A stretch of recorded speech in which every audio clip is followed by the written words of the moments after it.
Hello दोस्तों, horror tales channel में आपका स्वागत है।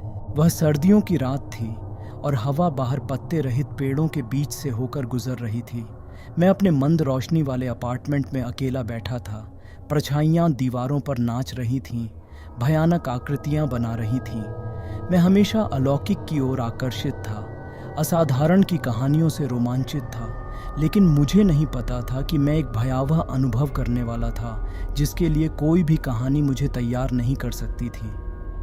जैसे ही मैं अंगीठी के पास बैठा एक कप चाय पी रहा था, मुझे हवा में एक असामान्य ठंडक महसूस हो रही थी जिसका सर्दियों की ठंड से कोई लेना देना नहीं था। कमरे में अंधेरा बढ़ता जा रहा था, यहाँ तक कि आग की तेज़ आवाज़ और फुसफुसाहट से मेरे आसपास टिमटिमाती रोशनी फैल रही थी। ऐसा लग रहा था जैसे वातावरण ही भय से सघन हो गया हो।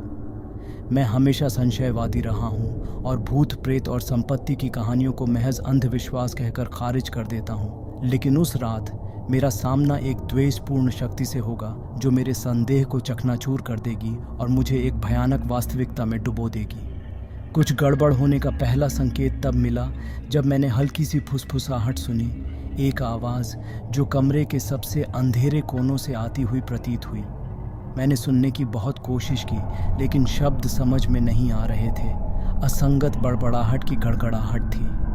मैंने अपने आप से कहा कि यह हवा की चाल थी, कि मैं अपनी कल्पना को अपने ऊपर हावी होने दे रहा था, लेकिन एक गहरी बेचैनी मेरे पेट के गड्ढे में बस गई। जैसे जैसे रात बीतती गई, फुसफुसाहट तेज़ और ज़ोरदार होती गई। यह ऐसा था मानो कोई या कुछ मुझसे संवाद।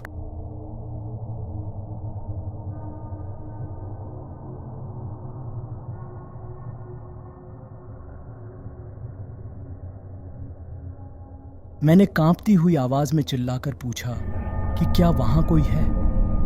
फुसफुसाहट अचानक बंद हो गई और एक पल के लिए कमरे में सन्नाटा छा गया। लेकिन फिर हवा में एक नई ध्वनि भर गई, एक नरम भयानक गुनगुनाहट, एक धुन जिसने मेरी रीढ़ को झकझोर कर रख दिया। मैंने कमरे की तलाशी ली। मेरा दिल जोरों से धड़क रहा था, लेकिन वहाँ कोई नज़र नहीं आ रहा था। ऐसा लग रहा था कि ध्वनि का स्रोत मेरे भीतर से आ रहा था, मेरी हड्डियों में गूंज रहा था। यह एक भयावह धुन थी जिसे मैंने पहले कभी नहीं सुना था, और ऐसा लग रहा था कि यह मेरी आत्मा में समा गई है।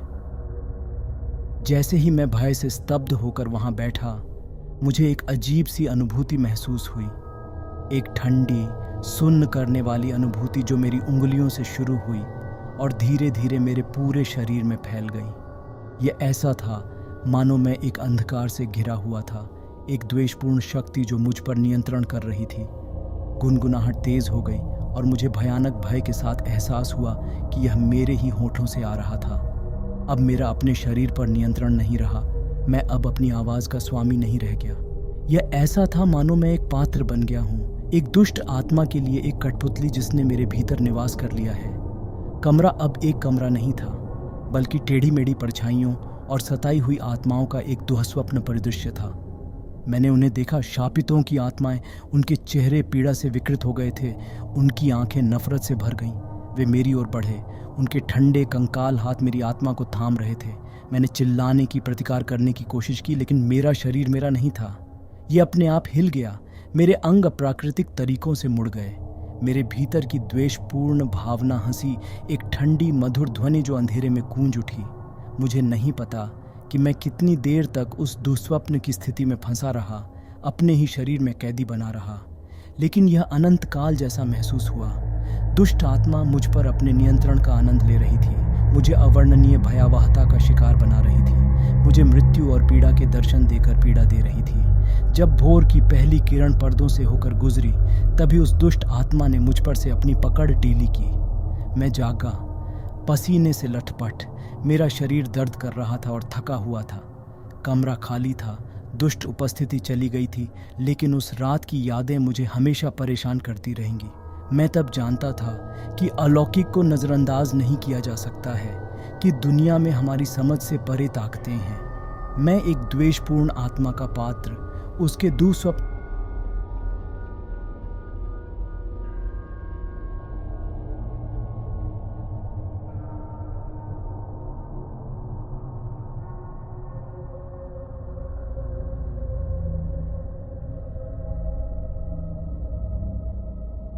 अगर ये कहानी आपको पसंद आई हो तो वीडियो को लाइक और शेयर करें और चैनल को सब्सक्राइब करना ना भूलें। धन्यवाद।